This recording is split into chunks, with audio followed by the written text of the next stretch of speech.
İnsanlar istirahətə gedəndə belə bir onlarda arzu olur ki, mənzil başına tez çatsınlar. Hərdən bu arzu ehtiyat hissini üstələyir. Onlar deməli yolda istirahət eləmirlər. Ümumiyyətlə rayona gedəndə bir-iki məsləhət vermək istəyirəm insanlara.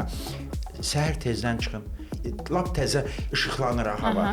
Onda çıxsaz, elə bil ki, günortaya qədər siz deməli Azərbaycanın istənilən nöqtəsinə gəlib çata bilərsiniz. İstirahətə gedirsinizsə, elə yolda onun ləzzətini çıxardın. Yolda mənzərəli yerlərdə dayanın. 1 saatdan 10 dəqiqəlik istirahət edin. Bir dəfə, məsələn, uzaq yoldursa, 300-400 kilometrlik yoldursa, bir dəfə 200 kilometrdən sonra tam ailəyə istirahət verin. Biraz kababdan yiyin, biraz çaydan için. Yəni ətraf quşlara qulaq asın. Çünki Azərbaycanın təbiəti çox gözəldir.